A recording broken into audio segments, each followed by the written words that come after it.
face the threats of intimidation and violence from a nation in Russia that is seeking to bully them for their own ends.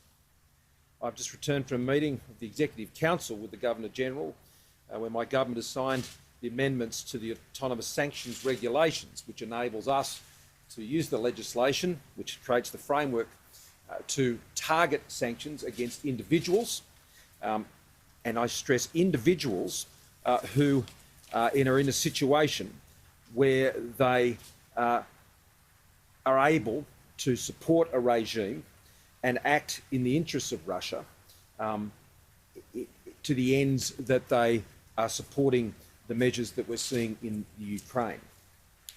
This is important legislation. It's targeted legislation. It adds a whole new tool to our toolkit when it comes to dealing with this illegal, unlawful behaviour. And it's a tool that we're implementing in partnership with our allies and like-minded countries, particularly the United States and the United Kingdom. This will be the first tranche of measures that we expect to take.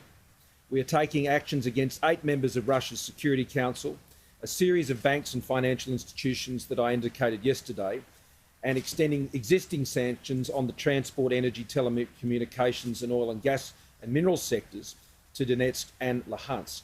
As I said, this is giving us the scope to cover people and entities of strategic and economic significance to Russia.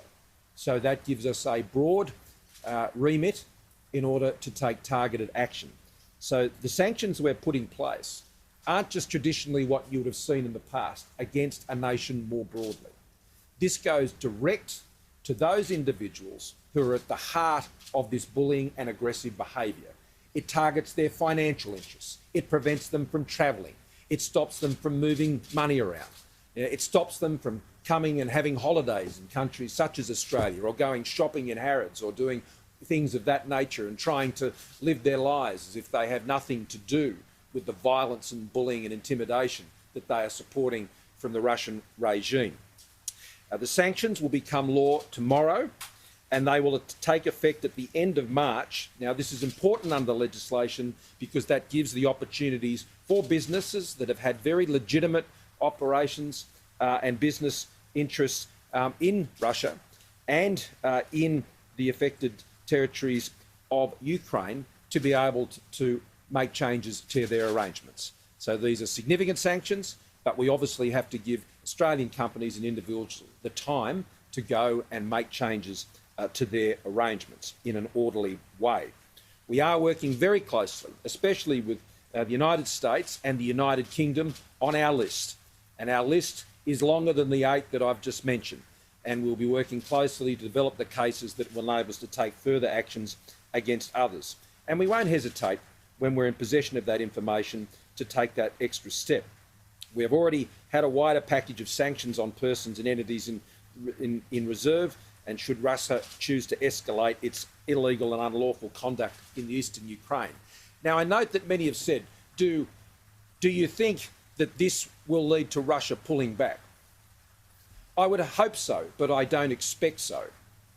The reason we're doing this is there must be a price for the unprovoked, unlawful, unwarranted, unjustified attacks and threats and intimidation that is being imposed by Russia on Ukraine.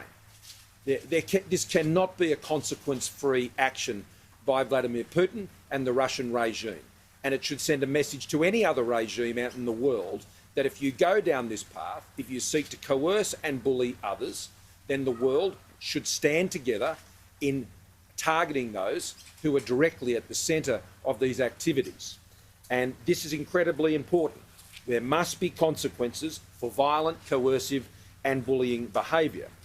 Last night, I spoke with the Ukrainian Prime Minister to reaffirm our unwavering commitment to Ukraine's sovereignty and territorial integrity, and denounce Russia's aggressive behaviour towards Ukraine. The Prime Minister was deeply grateful for 2 things. First of all, obviously our support for them and the rule of international law and the protections that should afford them. But equally, he was very appreciative of the support and encouragement that was being provided by the Australian people and the support for people of Ukrainian descent in Australia. And there's around 40,000 Australians of Ukrainian descent. And he also shared my view that this isn't an issue about the Russian people. There are more than 80,000 Australians of Russian descent here in Australia. And I want to send them a very clear message. I understand that so many of you, if not all of you, would be equally appalled by the actions of what we're seeing the Russian government do in Ukraine. And all Australians are united, whether they be of Russian or Ukrainian descent. That's why they have come to Australia, because Australia is a country that values the rule of law and does not bully or coerce our neighbours. In fact, we stand up to those who do so. I was also able to update the Prime Minister of our immediate action on sanctions, which he welcomes, on banks and organisations, and he was appreciative of the support that we're providing, particularly in the cyber domain. We discussed a number of other issues about where Australia can be helpful.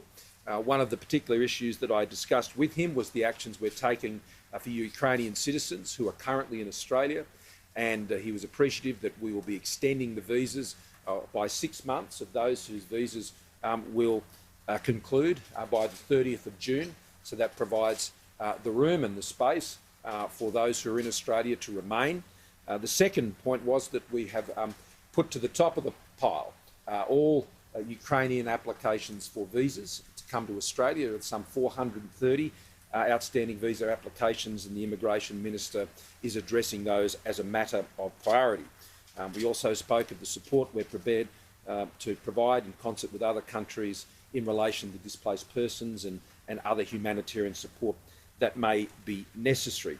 Later today, the Minister for Immigration, Alex Hawke, will be meeting with members of the Ukrainian community here in Australia to further discuss any issues of concern to them, and I spoke to the Leader of the community yesterday, Mr Stefan Romanev, yesterday on those matters.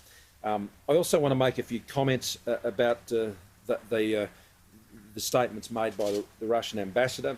The Russian ambassador was called in yesterday to speak to the Secretary of the Department of Foreign Affairs and Trade. I completely reject the assertions that were made by the Russian ambassador.